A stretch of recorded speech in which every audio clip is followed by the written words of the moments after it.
السلام علیکم ورحمۃ اللہ وبرکاتہ. بسم اللہ والصلاۃ والسلام علی رسول اللہ نبینا محمد وعلی آلہ واصحابہ وموالاہ اما بعد. محدثین کا سلسلہ ہم نے کل سے شروع کیا تھا اور کل امام احمد بن حنبل رحمہ اللہ کا تذکرہ کیا گیا تھا. آج کی مجلس میں ہم ان کے شاگرد، ہونہار شاگرد اور امت اسلامیہ کا فخر، امیر المومنین فی الحدیث، سید الفقہاء، جرح و تعدیل کے امام، امیر المومنین فی الحدیث امام محمد بن اسماعیل بخاری رحمہ اللہ کا تذکرہ کریں. امام بخاری رحمہ اللہ، ان کا پورا نام محمد بن اسماعیل بن ابراہیم بن مغیرہ بن بردسبہ جعفی بخاری. ان کی کنیت ہے ابو عبداللہ، ان کی کنیت ابو عبداللہ اور لقب ہے امیر المؤمنین فی الحدیث، یعنی حدیث میں تمام مسلمانوں کے امیر، لیڈر اور ذمہ دار. پیدا ہوئے 13 شوال سن 194 ہجری، جمعہ کے دن جمعہ کی نماز کے بعد امام بخاری رحمہ اللہ 13 شوال کو پیدا ہوئے. ان کے جو والد تھے اسماعیل بن ابراہیم ان کا نام تھا، وہ بھی بڑے محدث تھے اور بہت بڑے محدث تھے. بلکہ امام مالک رحمہ اللہ کو آپ جانتے ہیں، اتنے بڑے امام ہیں، ان کے خاص شاگرد تھے امام بخاری رحمہ اللہ کے والد صاحب. ایسے ہی امام عبداللہ ابن مبارک جن کا انتقال 181 ہجری میں ہوا، ان کے بھی بہت ہی خاص شاگرد تھے امام بخاری رحمہ اللہ کے والد اسماعیل بن ابراہیم. تو یہ محدثین کی فہرست میں بہت ہی کم، شاذ و نادر ہی کوئی ایسا ہے کہ جو خود بھی محدث ہو اور ان کے والد صاحب بھی محدث ہو. جیسے نبیوں میں ایک آدھ دو نبی ایسے ہیں کہ باپ بھی نبی بیٹا بھی نبی، جیسے یوسف علیہ السلام ان کے والد یعقوب علیہ السلام، اسماعیل علیہ السلام ان کے والد ابراہیم علیہ السلام، سلیمان علیہ السلام ان کے والد داؤد علیہ السلام. لیکن یہاں پر محدثین کی فہرست کرتے ہیں کہ ایسے ہی امام بخاری رحمہ اللہ خود محدث اور ان کے والد بھی محدث، تو محدث ابن محدث خود ہیں اور باپ بھی محدث ہے. باپ کا پیشہ تجارت تھا، یعنی محدث تو تھے ہی، لوگوں کو پڑھاتے بھی تھے، لیکن ساتھ ہی ساتھ تجارت بھی کرتے تھے اور بہت بڑے مالدار انسان بھی تھے. امام بخاری رحمہ اللہ جب پیدا ہوئے تو چھوٹے تھے، تبھی ان کے والد صاحب کا انتقال ہو گیا تھا. ان کے والد صاحب کا بچپن ہی میں انتقال ہو گیا. یہ جب تھوڑے سے بڑے ہوئے تو پہلے آنکھ سلامت تھی، لیکن جب تھوڑے سے بڑے ہوئے تو آنکھ کی بینائی چلی گئی. اب ایک عورت کے لیے اس سے بڑی تکلیف کی بات کیا ہے کہ کچھ دن پہلے بیوہ ہوئی ہے اور اب اس کی آنکھوں کا نور، اس کے لگتے جگر پیارے بیٹے محمد کی آنکھ کی بینائی بھی چلی گئی. ڈبل مصیبت، بڑی پریشانی، بڑی فکر مند ہوئی اور دعائیں مانگتی تھی. ایک دن عشاء کی نماز پڑھی اور نماز وغیرہ سے جب فارغ ہو گئی تو اللہ سے خوب دعا کی، رو کر خوب مانگا اللہ رب العالمین سے. کیا مانگا؟ اے اللہ میرے بیٹے محمد کی بینائی واپس کر دے، اے اللہ میرے بیٹے محمد کی بینائی، آنکھ کی روشنی واپس کر دے. روتی تھی، آنکھوں سے آنسو بہ رہے، دعا مانگ رہی. ہوتا کیا ہے، غم کی کیفیت جب زیادہ ہوتی ہے تو انسان نڈھال ہو جاتا ہے، کمزور پڑ جاتا ہے، لیٹ جاتا ہے. امام بخاری رحمہ اللہ کی والدہ نے بھی دعا مانگی، آنکھوں سے آنسو نکلے اور پھر روتے روتے کب لیٹ گئی، کب نیند آ گئی نہیں پتا چلا. سوئی رات کو ہی خواب میں حضرت ابراہیم علیہ السلام آئے اور انہوں نے خوشخبری سنائی. خواب میں خوشخبری سنائی کہ اللہ کی بندی خوش ہو جاؤ، تمہارے بیٹے محمد کی بینائی اللہ نے واپس کر دی ہے. خواب دیکھا، خواب تھا، چلا گیا. نبی تھوڑی تھی کہ خواب سچا ہو، لیکن خواب دیکھتا انسان خواب کے وقت کم از کم خوش تو ہو لیتا ہے. خوش ہوئی، امید بھی ہوئی کہ کیا پتا ابراہیم آئے تھے، اللہ نے ابراہیم کو بھیجا تھا تو ہو سکتا خواب سچا ہو. کرامت ہوئی اور صبح اٹھی، جب جا کر کے بیٹے محمد کو اٹھایا، جگایا اور ان کو دیکھا تو دیکھا کہ واقعی ان کی آنکھ کی بینائی واپس آ چکی. مانگے اللہ تعالیٰ سے اپنی اولاد کی سلامتی کے لیے. آپ ماں ہیں، آپ باپ ہیں، تو آپ کی دعا اللہ اولاد کے حق میں قبول کرتا ہے. مانگے اللہ تعالیٰ آپ کی دعائیں قبول کرے گا. امام بخاری رحمہ اللہ کی بینائی واپس آ گئی. ماں نے تربیت کرنا شروع کر دیا. پرورش کرنا شروع کر دیا. اچھا جس علاقے میں پیدا ہوئے تھے وہ خراسان کا ایک علاقہ تھا جسے بخارا کہتے ہیں. بخارا کی طرف نسبت کرتے ہوئے امام بخاری رحمہ اللہ کو بخاری کہا جاتا ہے، ورنہ ان کا نام محمد بن اسماعیل ہے جیسا کہ میں نے بتایا. پرورش کرتی رہی. ان کے علاقے میں بھی بہت علماء تھے اور خود ان کا اپنا گھرانہ علمی گھرانہ تھا. بچپن سے ہی امام بخاری رحمہ اللہ دین کی تعلیم حاصل کرنے میں لگ گئے.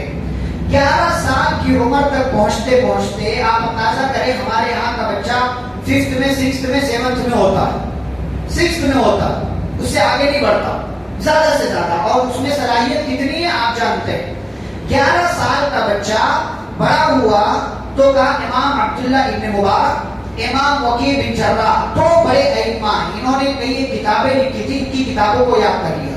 11 سال کے بچے. 11 سال کی عمر میں ایک مرتبہ امام داخلی رحمہ اللہ ایک محدث تھے، بخارا کی مسجد میں بیٹھ کر کے درس دے رہے تھے. تو کوئی حدیث انہوں نے بیان کر دی. جیسے ہی انہوں نے حدیث بیان کی سند پڑھی کہ حدثنی فلاں فلاں فلاں فلاں، تو امام بخاری رحمہ اللہ بھی بیٹھے ہوئے تھے، چھوٹے سے بچے 11 سال کے بچے. ٹوک دیا، کہا یہ حدیث اس طریقے سے نہیں ہے، یہ حدیث اس طریقے سے نہیں ہے کیونکہ زبیر نے ابراہیم سے نہیں سنا جو انہوں نے سند بیان کی تھی. تو امام داخلی رحمہ اللہ چونکے، یہ بچہ توجہ نہیں دی. ہوتا ہے نا چھوٹا بچہ بتا رہے چپ رہے تیرے کو کیا پتا، ویسے ہوتا چھوٹا سا بچہ ہو. تو امام بخاری رحمہ اللہ چھوٹے سے بچے کہتے ہیں کہ استاد محترم میری بات اگر آپ کو غلط لگ رہی ہے، آپ کے اپنے گھر میں جس کتاب سے آپ حدیث سنا رہے ہیں اس کا اصل نسخہ موجود ہوگا، جائیے گھر میں سند چیک کر لیجئے. اگر آپ کی بات درست ہے تو ٹھیک ہے، میں معذرت خواہ ہوں، لیکن اگر میری بات سچی تو جائیے دیکھ لیجئے. امام داخلی رحمہ اللہ گئے اور اصل کتاب کا نسخہ دیکھا تو امام بخاری رحمہ اللہ کی بات درست تھی. آئے واپس مجلس میں، درس میں واپس آئے تو امام بخاری رحمہ اللہ سے پوچھتے ہیں بیٹے بتاؤ کہ میں نے غلط پڑھا تھا، مجھے تسلیم ہے، لیکن وہ صحیح کیسے ہے وہ جانتے ہو؟ کہا ہاں جانتا ہوں. تو کہا کہ کیا ہے؟ تو کہا آپ نے زبیر کہا، آپ نے ابن زبیر کہا تھا جبکہ وہ زبیر ہے، اور زبیر یہ ابن عدی، عدی کے بیٹے ہیں. آپ نے کچھ اور نام لے لیا تھا، کسی اور کے نام کے ساتھ آپ سند بیان کر رہے تھے جبکہ وہ سند اس کے نام کے ساتھ نہیں. 11 سال کا بچہ علم حدیث میں، حدیث کے میدان میں اس قدر ماہر ہو چکا ہے. مزید آگے بڑھے، 16 سال کی عمر پہنچی. ایک استاد کے درس میں موجود تھے اور درس ختم ہوا چلے گئے. تو وہ استاد کے ساتھی دوست ان کے پاس آئے تو استاد نے ساتھی سے کہا تھوڑی دیر پہلے آپ میرے پاس آئے ہوتے تو میں آپ کی ملاقات ایک ایسے لڑکے سے کرواتا جس کو 70,000 حدیثیں یاد ہیں. 70,000 حدیثیں جس کو یاد ہے. تھوڑی دیر کے بعد امام بخاری رحمہ اللہ آ گئے تو کہا دیکھیے یہ لڑکا اس کو 70,000 حدیثیں یاد ہے. امام بخاری رحمہ اللہ نے کہا صرف 70,000 نہیں، اس سے زیادہ حدیثیں مجھے یاد ہے. بعض دوسری روایتوں میں 1,00,000 حدیثیں 16 سال کی عمر میں امام بخاری رحمہ اللہ کو یاد نہیں، وہ بھی سند کے ساتھ، متن کے ساتھ، اس میں بھی جو راوی ہے اس کے بارے میں کہاں کا تھا، کب پیدا ہوا، کب انتقال ہوا، کس سے سنا، اس کے اساتذہ کیا ہیں، اس کے اسٹوڈنٹس کون سے، ایک ایک چیز کچا چٹا جس کو آپ کرے A to Z ساری چیزیں امام بخاری رحمہ اللہ کو معلوم. 16 سال کی عمر، 16 سال کی عمر جب پہنچی امام بخاری رحمہ اللہ حج کے لیے گئے اپنی والدہ اور اپنے بھائی احمد کے ساتھ. یہ تینوں حج کے لیے گئے، حج کر لیا تو امام بخاری رحمہ اللہ نے اس حج کے سفر کو علم کا سفر بھی بنانا چاہا کہ میں اس سفر میں علم بھی حاصل کر لوں. تو اس لیے اپنے بھائی احمد سے کہا کہ آپ امی کو لے کر کے چلے جائیے گھر، اور امی سے بھی اجازت لے لی کہ امی جان میں یہی رہنا چاہتا ہوں، علم حاصل کرنا چاہتا ہوں. امی نے کہا ٹھیک ہے رہو. امام بخاری رحمہ اللہ کچھ دن مکہ میں رہے، مکہ کے اساتذہ سے انہوں نے علم حاصل کیا. پھر مدینہ چلے گئے اور مدینہ جب پہنچے تو 2 سال وہاں رہے. 2 سال 18 سال کی عمر کو پہنچے. یہی وہ 18 سال کی عمر ہے جب امام بخاری رحمہ اللہ نے مدینہ میں مسجد نبوی میں رہتے ہوئے التاریخ الکبیر نام کی تاریخ پر مشتمل ایک بہترین اور لاجواب کتاب لکھی. 18 سال کی عمر میں امام بخاری رحمہ اللہ. آگے بڑھیں تو امام بخاری رحمہ اللہ مکہ، مدینہ، بصرہ، کوفہ، شام، عراق اور خراسان، بخارا، رئی، مرو، یہ بڑے علاقے تھے جو علم کا مرکز تھے. ان تمام علاقوں کا امام بخاری رحمہ اللہ نے سفر کیا اور تمام جگہوں پر جا کر کے انہوں نے اساتذہ کے سامنے وہ بیٹھے اور انہوں نے علم حاصل کیا. آپ نے سوچتے سن لیا بات ہو گئی. یہ کوئی ٹرین ہوائی جہاز کا سفر نہیں تھا, یہ جانور کی سواری تھی, کبھی پیدل چلنا پڑتا تھا, مشقتیں برداشت کرنا پڑتی تھی. العلم بالتعلم, علم سیکھنے سے آتا, مشقت آپ کو برداشت کرنا. گھر بیٹھے علم نہیں آتا, گھر بیٹھے علم نہیں آتا, اور نہ ہی صرف پڑھ لینے سے علم آتا, سفر کرنا پڑتا ہے آپ کو. امام بخاری رحمہ اللہ سفر کر کے گئے بغداد, صرف بغداد میں 8 مرتبہ امام بخاری رحمہ اللہ سفر کر کے, صرف بغداد. کیونکہ بغداد جیسا کہ کل میں نے کہا امام احمد بن حنبل رحمہ اللہ بغداد میں رہتے تھے. بغداد علم و فن کا بڑے بڑے اساتذہ کا مرکز تھا. امام بخاری رحمہ اللہ 8 مرتبہ بغداد میں گئے. ان کے اساتذہ کی تعداد 1080 ہے. 1080 کہتے ہیں میں نے 1080 اساتذہ سے علم سیکھا, ان میں سے کوئی بھی ایسا نہیں ہے جو محدث نہ ہو. ہر کوئی محدث, علم کا سمندر ہے, ہر کسی کے پاس حدیث کا علم ہے, حدیث کی جانکاری ہے. ان میں مشہور نام علی بن مدینی, یحییٰ بن معین, ایسے ہی عبد الرحمن بن مہدی, امام احمد بن حنبل اور امام اسحاق بن راہویہ وغیرہ. یہ بڑے بڑے نام ہیں, بڑے بڑے محدثین ہیں. امام بخاری رحمہ اللہ جب مختلف علاقوں میں سفر کر کے علم حاصل کر لیا تو اپنے علاقے بخارا میں واپس آ کر کے انہوں نے درس دینا شروع کیا, پڑھانا شروع کیا. ان کے تلامذہ ہونے لگے, ان کے شاگرد ہونے. ان کے شاگردوں کی تعداد کتنی ہے آپ سوچ بھی نہیں سکتے. ایک ایک مجلس میں کبھی کبھی 20-20 ہزار لوگ بیٹھتے.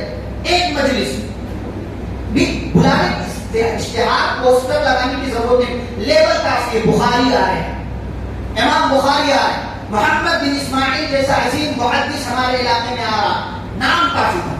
آپ لوگ پوسٹر بھی بناتے ہیں, نام بھی لگاتے ہیں, فوٹو بھی لگاتے ہیں, تب بھی 2-4-10 لوگ آتے ہیں.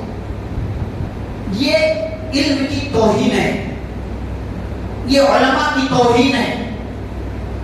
امام بخاری ایک ایک مجلس میں 20-20 ہزار لوگ, کتنے تلامذہ اسٹوڈنٹس ہو گیا آپ اندازہ نہیں کر سکتے. لیکن مشہور نام امام مسلم, امام ترمذی, امام نسائی, امام دارمی, امام ابن خزیمہ وغیرہ, یہ مشہور نام ہے. اور ان میں سے ہر ایک کی اپنی اپنی حدیث کی کتابیں ہیں جو انہوں نے لکھی ہوئی ہیں. ان کے ایک شاگرد ہیں فربری, جنہوں نے صحیح بخاری ان سے جو ہے روایت کی ہے امام بخاری رحمہ اللہ سے. ان کے وہ شاگرد بیان کرتے کہ صرف صحیح بخاری کی احادیث روایت کرنے والے امام بخاری رحمہ اللہ سے کتنے لوگ ہیں آپ اندازہ کر سکتے ہیں کتنے لوگ ہوں گے؟ 90,000 لوگ, 90,000 لوگ ایسے ہیں جو ڈائریکٹ امام بخاری رحمہ اللہ سے صحیح بخاری کی حدیث روایت کرتے ہیں. 90,000 لوگ, آپ اندازہ کریں اتنا عظیم انسان, اتنا عظیم استاد. جیسا کہ میں نے کہا امام بخاری رحمہ اللہ کا پیشہ تھا تجارت کرنا, باپ سے ملا ہوا تھا, یہ خاندانی کام تھا تجارت کرنا. لیکن امام بخاری رحمہ اللہ سے اللہ کچھ اور کام لینا چاہتا تھا, اس لیے امام بخاری رحمہ اللہ نے تجارت چھوڑ دی, اور جو بھی کھیتی وغیرہ ان کے پاس تھی یا جو بھی تجارت میں تھا وہ سب جو ہے مشارکت پر دے دیا, پارٹنرشپ پر دے دیا. حصہ مقرر کر دیا کہ بھائی دیکھو اتنا % ہمیں دینا, مشارکت اتنا ہمیں دے, جتنا بھی ہوگا اس کا اتنا حصہ جو بھی مقرر کریے اتنا حصہ ہمیں دینا, یہ جائز ہے, صاحب کر سکتے ہیں. اچھا, تو امام بخاری رحمہ اللہ نے چھوڑ دیا, لیکن مالدار تھے گھر کے حساب سے اور بہت مالدار. ان کی قوت حافظہ بڑی مشہور ہے, یا میموری کی صلاحیت, میموری پاور. آپ خود اندازہ کر سکتے ہیں 11 سال کی عمر میں استاد کو ٹوک رہے, 16 سال کی عمر میں 1 لاکھ حدیثیں یاد ہیں, 11 سال کی عمر میں کئی ائمہ کی کتابوں کو یاد کر رکھا ہے. کتنے بڑے حافظ ہو کے آپ تصور کر سکتے ہیں. لیکن جب نام ہوا, شہرت ہوئی, اور میں نے کہا بغداد کتنی مرتبہ گئے؟ 8 مرتبہ. ایک مرتبہ جب بغداد گئے تو بغداد کے لوگوں نے بڑا شاندار استقبال کیا. لیکن کبھی کبھی کیا ہوتا ہے نا, استقبال میں کوئی نہ کوئی راز ہوتا ہے, کچھ نہ کچھ آپ کے ساتھ کرنے کا لوگوں کا پلان ہوتا ہے, جس کو آپ سرپرائز بولتے ہیں کہ آج کچھ تو ایسا کریں. تو اس مرتبہ جب امام بخاری رحمہ اللہ گئے تو بغداد والوں نے آپ کو سرپرائز دیا. سرپرائز کیا دیا؟ دربار لگا, مجلس لگی, بڑے بڑے محدثین کو بلایا گیا جو اپنی مثالات تھی, اور ان تمام محدثین کو 10 حدیثیں دے دی گئی. 100 حدیث, 10 حدیثیں سب کو دے دی گئی. 10 حدیثیں کہ 100 حدیثیں؟ 10 حدیثیں. 10 حدیثیں دے دی گئی, الٹی پلٹی کر کے تمام لوگوں نے امام بخاری رحمہ اللہ کے سامنے جب پہنچے، امام بخاری رحمہ اللہ کے سامنے وہ حدیثیں پڑھی. امام بخاری رحمہ اللہ نے کہا لا عارف، میں نہیں جانتا. ایک نے پڑھی کہا میں نہیں جانتا، پھر دوسرے نے پڑھی میں نہیں جانتا. 100 حدیث ہے. تو دربار تھا، لوگ بیٹھے ہوئے تھے، آوازیں اٹھنے لگی، ارے بڑا نام سنا تھا، دیکھو کتنے پانی میں. کچھ معلوم نہیں کو، کچھ معلوم نہیں کو. لیکن جب سب 10 لوگ فارغ ہو گئے تو امام بخاری رحمہ اللہ نے کہا اب سنو. کہا یہ جو تم نے سنایا نا یہ سب کوئی حدیث نہیں. پھر کہا صحیح حدیث اس طریقے سے پوری 100 کی 100 حدیث سنائے، اور 100 کی 100 حدیث صحیح سنانے کے بعد ان 10 لوگوں نے جو غلط حدیثیں سنائی تھی وہ بھی سنا دیا. آپ میرے سامنے قرآن کی کوئی آیت پڑھ دیں تو میں کہوں گا بھائی یہ قرآن کی آیت نہیں. لیکن ضروری نہیں ہے کہ جیسا آپ نے وہ ایک آیت پڑھ کر کے مجھے سنایا تھا میں اس کو صحیح سے سنا دوں جو آپ نے غلط سنایا تھا. اور وہ بھی ایک آیت کی بات میں کر رہا ہوں. یہاں 100 حدیثیں سند اور متن کے ساتھ پڑھی گئی، غلط پڑھی گئی. کہاں غلط ہے، صحیح یہ ہے. اور جو ان لوگوں نے غلط پڑھ کر کے سنایا تھا وہ غلط بھی بتا دیا کہ تم لوگوں نے ایسا اور فلاں نے ایسا پڑھا تھا، فلاں نے ایسا پڑھا تھا، فلاں نے ایسا پڑھا تھا.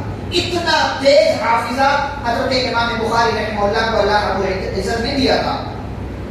ان کے تعلق سے امانت داری کا ایک واقعہ سیرت کی کتابوں میں آتا ہے. تاریخ جو ان کے تعلق سے کتابیں لکھی گئی ہیں کہ مرتبہ امام بخاری رحمہ اللہ سفر کر رہے تھے اور شپ میں تھے، سمندر کا سفر تھا. ان کا ایک ساتھی بن گیا. سفر میں جیسے بعض دفعہ ساتھی بن جاتے ہیں تو کیا ہوتا ہے ہم اپنے راز کی باتیں بھی اس کو بتانے لگتے ہیں. میں فلاں کا ہوں، میرے گھر میں اتنے لوگ ہیں، اور میری بہن یہ کرتی ہے، میرا بھائی یہ کرتا ہے، میری امی یہ کرتی ہے، میرے ابا یہ کرتے ہیں. نہیں بتانے کا کسی کو، نہیں بتانے کا. میں کس مقصد کے لیے چاہ رہا ہوں نہیں بتانے کا. میں گھر جا رہا ہوں تو فلانی کی شادی ہے، بہن کی شادی ہے، بیٹی کی شادی ہے، تو شادی ہے تو کچھ نہ کچھ اس کے بیگ میں ہوگا، چلو غائب کر دیتے ہیں، غائب کر دیتا ہوں. امام بخاری رحمہ اللہ کے ساتھ ایک بندہ ہو گیا. اب باتوں میں امام بخاری رحمہ اللہ نے کہہ دیا کہ میں سفر کر رہا ہوں، میرے پاس 1000 اشرفی یعنی سونے کے سکے، 1000 سونے کے سکے میرے پاس. اب اس کو لالچ آ گئی اور اس نے پلان بنایا کہ میں یہ لے کر جاؤں. تھوڑی دیر میں اس نے چیخنا چلانا شروع کر دیا کہ میری 1000 اشرفیاں غائب ہو گئی. جہاز کا کپتان ملاح پریشان، تلاشی دی گئی سب کی. امام بخاری رحمہ اللہ نے سوچا میرے پاس تو ہے، میرے پاس سے نکلی تو پکڑا میں جاؤں گا، پوری زندگی کی عزت پر پانی پھر جائے گا، پوری زندگی کی محنت پر داغ اور دھبا لگ جائے گا. کہا، سوچا، غور و فکر کیا، وہ تھیلی نکالی اور چپکے سے سمندر کے پانی کے حق میں چیک کیا گیا. کسی کے پاس کچھ نہیں ملا. تمام لوگوں نے اس بندے کو لعنت بنا چپ کو کچھ بھی نہیں تھا اور تو نے چلانا شروع کر دیا. بندہ بڑا حیران ہوا، کہتا آپ کے پاس تو تھی، کہاں گئی؟ کہا سمندر میں ڈال دیا.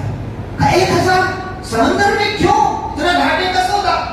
کہا زندگی بھر کی کمائی داؤں پر لگی ہوئی تھی، مال دوبارہ مل جاتا لیکن عزت دوبارہ نہیں ملتی. وہ میرے کیریکٹر پر، میرے داغ، میری عزت پر، میرے دامن پر جو دھبا لگ گیا تھا اس کو کوئی اور نہیں دھوتا.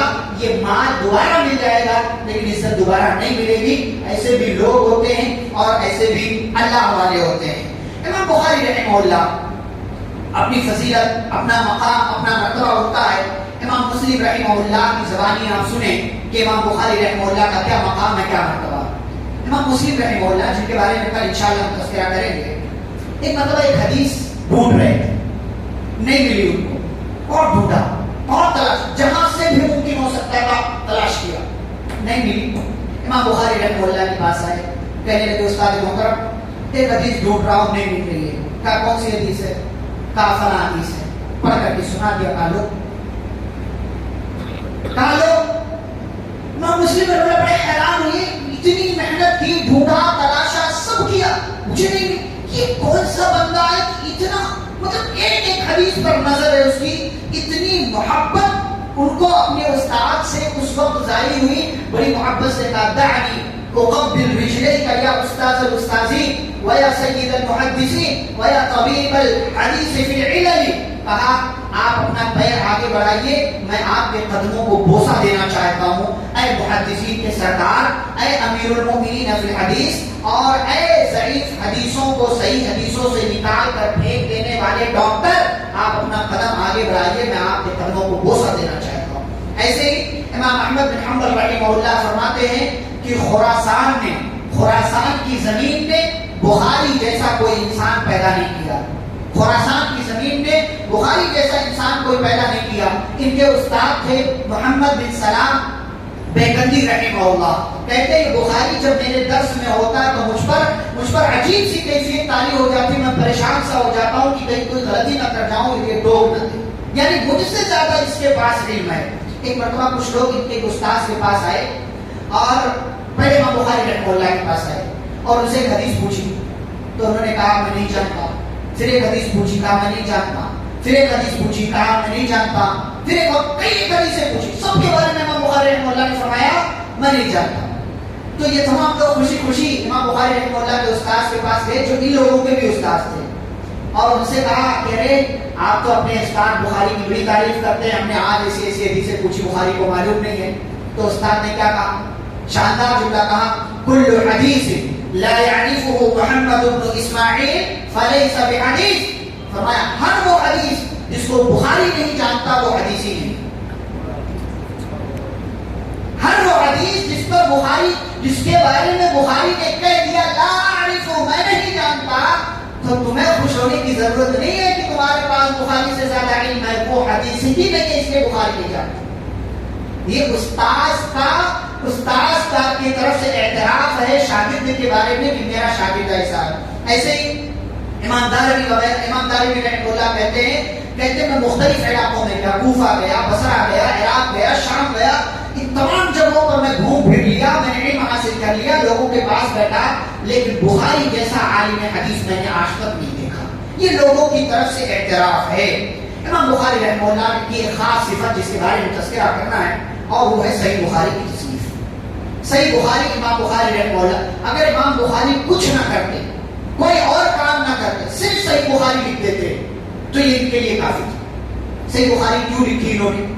اس سلسلے میں دو خواب، ایک خواب امام بخاری رحمہ اللہ نے ایک دن خواب دیکھا، کہتے میں نے خواب دیکھا کہ نبی صلی اللہ علیہ وسلم کو میں نے دیکھا ہے اور ان کے پاس بیٹھ کر کے میں پنکھا جو ہے جھل رہا ہوں، یعنی آپ کے اوپر مکھی مچھر یہ مطلب دیگر چیزیں جو نہ بیٹھے، آپ کے قریب نہ آئے، میں ایسے پنکھا ہلا رہا ہوں تاکہ یہ ساری چیزیں گرد و غبار گندگی آپ کے اوپر سے دور رہے۔ کہتے ہیں یہ خواب تھا چھوٹا سا، ختم ہو گیا۔ جو خواب کی تعبیر بتانے والے لوگ تھے، علماء تھے، میں نے ان سے پوچھا خواب کی تعبیر کیا ہے؟ تو انہوں نے کہا بخاری خوش ہو جاؤ کہ اللہ آپ سے بہت زبردست کام لینے والا ہے کہ نبی کے تعلق سے جو ضعیف من گھڑت حدیثیں بیان کی جاتی ہیں، کچرا وچرا جو نبی سے جوڑ دیا جاتا وہ سب تو نبی کی ذات سے کیا کر دو گے؟ دور کر دو گے۔ یہ ایک وجہ کہتے ہیں میرے ذہن میں اس وقت بات آ گئی تھی، لیکن پھر بات تھی چلی گئی۔ ایک دن میرے استاد امام اسحاق بن راہویہ رحمہ اللہ نے مجھ سے کہا کہ محمد کاش ایسا ہوتا کہ تم ایک ایسی کتاب لکھ دیتے کہ جس میں صرف صحیح حدیث ہے۔ اس سے پہلے حدیث کی کتابیں لکھی گئی تھی، لیکن اتنا اہتمام نہیں تھا کہ صرف صحیح حدیث کی کوئی کتاب، اس میں ہر طرح کی حدیث، جیسے مسند احمد بن حنبل، امام احمد بن حنبل نے لکھا، اس سے پہلے موطا لکھی گئی، اور اس سے پہلے اور دیگر کتابیں لکھی گئی، علماء نے محدثین نے لکھی، لیکن کوئی ایسی حدیث نہیں تھی۔ تو استاد نے اپنے شاگرد کے سامنے خواہش ظاہر کی کہ کاش تم ایسی کوئی کتاب لکھ دیتے۔ امام بخاری رحمہ اللہ کہتے اسی دن سے میرے دماغ میں یہ بات بیٹھ گئی کہ مجھے اپنے استاد کی اس بات پر عمل کرنا ہے اور صرف صحیح حدیث کی مجھے ایسی کوئی کتاب لکھنی ہے۔ کہتے ہیں میں نے ذہن بنا لیا اور اللہ تعالیٰ نے مجھے ذہن دے دیا۔ صحیح بخاری کی تصنیف کی امام بخاری رحمہ اللہ نے کہاں رہ کر کے؟ خانہ کعبہ میں بیٹھ کر، بیت اللہ شریف میں رہ کر کے امام بخاری رحمہ اللہ نے صحیح بخاری کی تصنیف کی۔ کیسے کی؟ جب بھی کوئی حدیث لکھنے کا ارادہ کرتے، غسل کرتے، وضو کرتے، 2 رکعت نماز ادا کرتے، اللہ سے استخارہ کرتے، اور پھر جب اللہ کی طرف سے ذہن میں ڈال دیا جاتا کہ یہ حدیث شامل کر سکتے ہو، شامل کر دیتے تھے، اور جس حدیث کے بارے میں ایسا کوئی اشارہ نہیں ملتا اس حدیث کو الگ کر دیتے۔ ایک ایک حدیث کے تعلق سے کبھی کٹ کر رہے ہیں، کبھی صحیح کر رہے ہیں، کبھی کٹ کر رہے ہیں، کبھی صحیح کر، پوری رات میں جاگتے تھے اور سوچتے تھے تھے، غور و فکر کرتے تھے، کھنگالتے تھے، پورا جو اسکین کرتے تھے پورا علم، اور اس کے بعد چراغ جو ہے جلا کر کے حدیث لکھ دیتے تھے، پھر جو ہے چراغ بجھا کر کے لیٹ جاتے تھے، پھر ذہن میں بات آئی نہیں کہ اس حدیث میں فلاں راوی ہے، اس راوی کی حدیث نہیں لینا ہے، تو پھر اٹھتے تھے، چراغ روشن کر دیتے تھے، کٹ، یہ حدیث نہیں آنی ہے، پھر اس کے بعد جو ہے پھر چراغ بند کر کے پھر سے جو ہے لیٹ جاتے تھے. ایسے ہی کرتے تھے، غسل کرتے، وضو کرتے، نماز پڑھتے، استخارہ کرتے، دماغ میں بات آ جاتی ہے اللہ کی طرف سے، تو پھر جا کر کے وہ ایک حدیث کے لیے کام کیا، صرف ایک حدیث کے لیے، ایک حدیث کے لیے یہ کام کیا ہے، اور ہر حدیث پر 7,000 سے زائد حدیثیں ہیں، مطلب مکررہ، اور اگر انفرادی طور سے آپ حدیثیں لیں تو 4,000 کچھ حدیثیں ہیں. ہر حدیث کے پیچھے اتنی محنت امام بخاری رحمہ اللہ نے. یہ بات ہوئی حدیثوں کی، جسے خانہ کعبہ میں رہ کر کے کیا.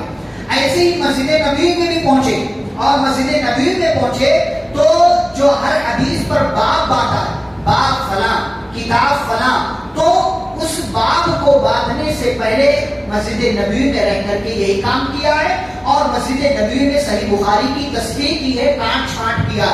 اس طریقے سے 3 مرتبہ یہ کام کیا، اور 3 مرتبہ یہ کام کرنے کے بعد جب پوری طریقے سے اطمینان ہو گیا کہ اب یہ کتاب لوگوں کے سامنے لائی جا سکتی ہے، تب بھی نہیں لائے، بلکہ اس سے پہلے اپنے اساتذہ کے پاس جو اس وقت حیات میں تھے ان کے پاس یہ کتاب رکھی.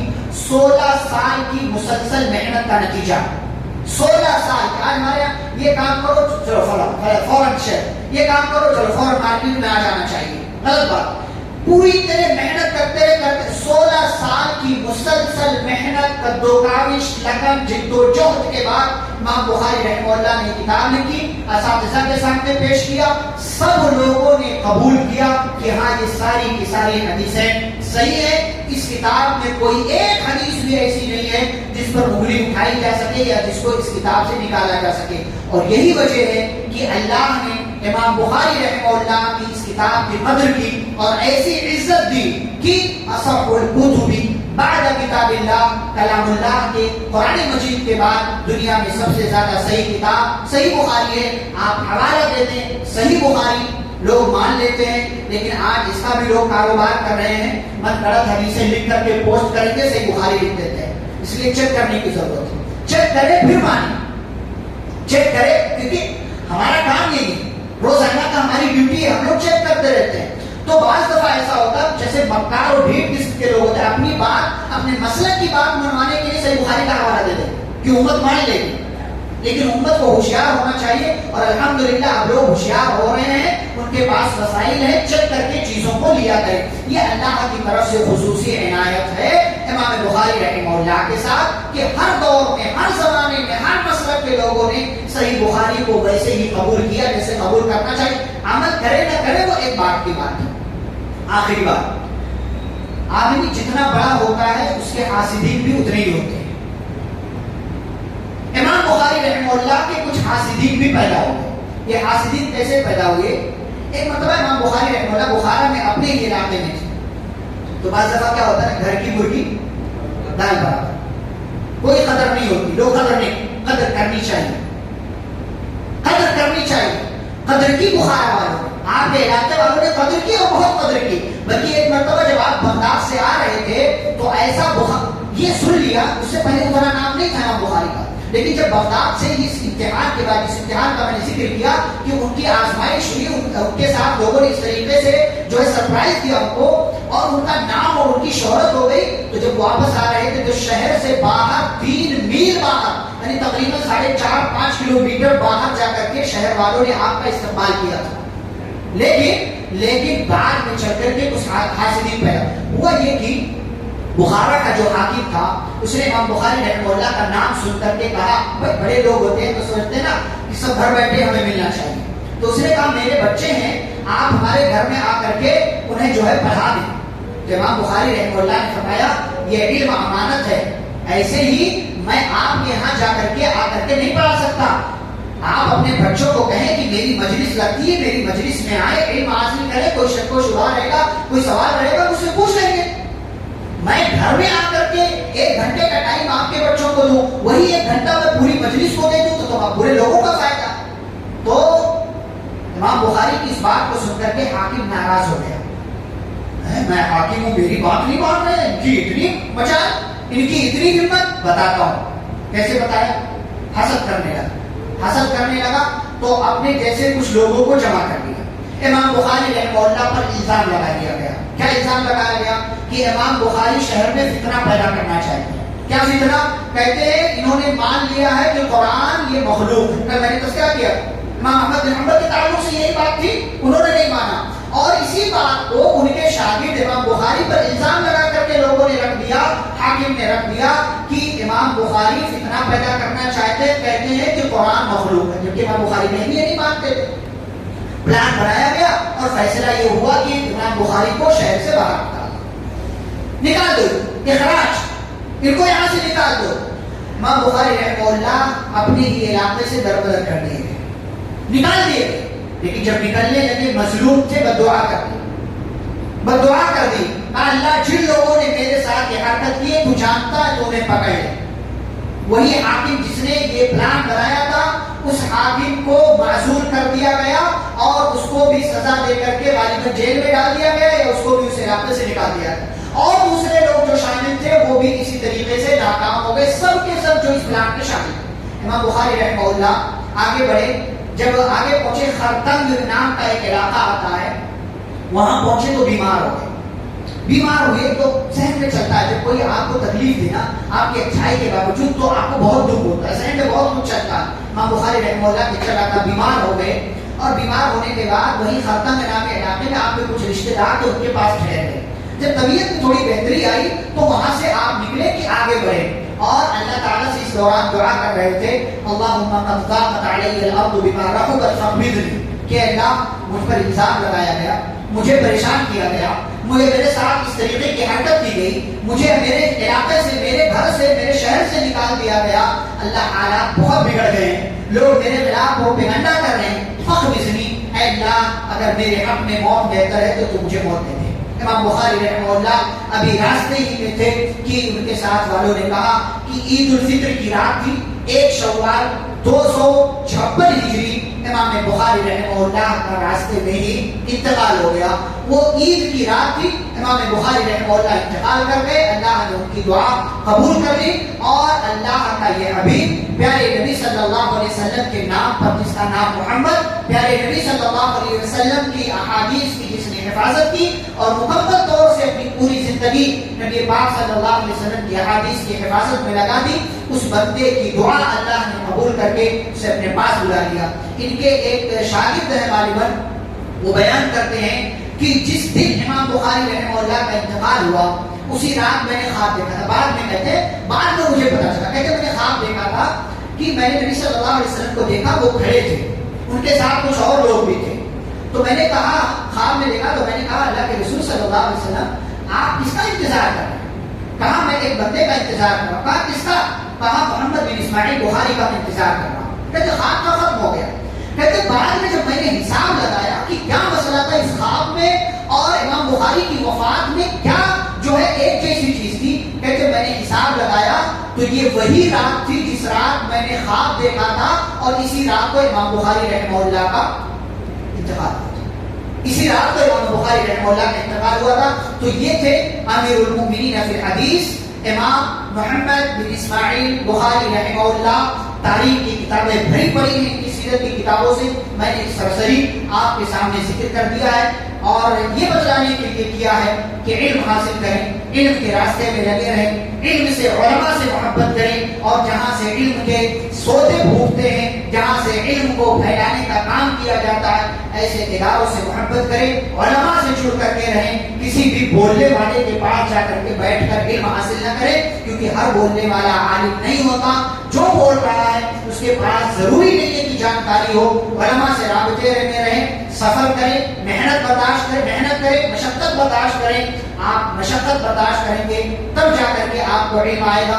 یہی امام بخاری رحمہ اللہ کی سیرت ہم اور آپ کو پیغام دیتی ہے. اللہ رب العزت سے دعا ہے اللہ ہم سبھی کو ان ائمہ، ان محدثین سے محبت کرنے اور ان کی محنتوں کی قدر کرنے اور ان کے حق میں دعائیں خیر کرنے کی اللہ ہم سبھی کو توفیق عطا فرمائے. آمین. صلی اللہ علیہ نبی کریم. سبحانک اللہم وبحمدک، اشہد ان لا الہ الا انت، استغفرک واتوب الیک. السلام علیکم ورحمۃ اللہ وبرکاتہ.